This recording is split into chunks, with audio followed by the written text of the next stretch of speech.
আসসালামু আলাইকুম, কেমন আছেন সবাই? আশা করি সবাই ভালো আছেন। আমিও ভালো আছি আল্লাহর রহমতে।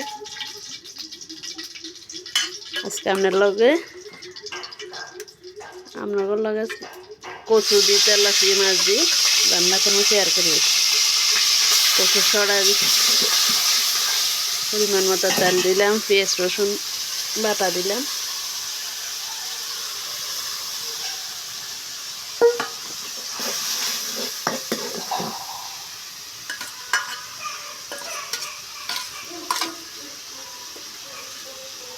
এলা একটু তেলের উপরে কষাইলে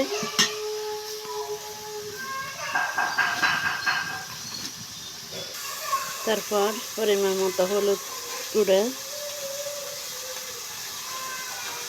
জিরা গুঁড়া,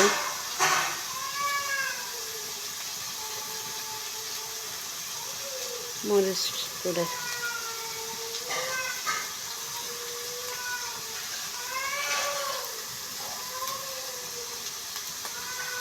পরিমাণ মতো লবণ।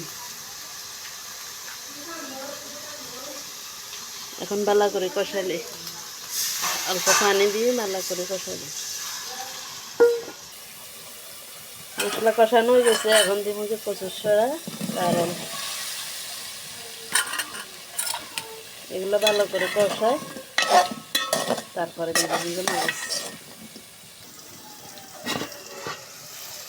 কষানো হয়ে গেছে দেখেন।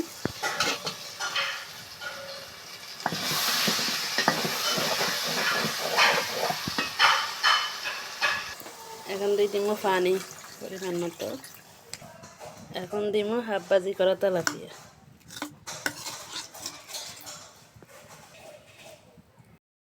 কষানো হয়ে গেছে তেলাপিয়া মাছ দিয়ে কচুর ছড়া। এখন জল দিয়ে দিব। জল বেশি খাইতে একটু, কারণে জল দিছি। শুকনো শুকনো ভাত খাইতে পারি না, বাচ্চারাও খায় জল। কচু ছড়াতে একটু জল না দিলে মজা লাগে না, শুকাই যাক, নামাই রেখে শুকাই যাক। এই যে কেমন হয়েছে জানেন কমেন্টে।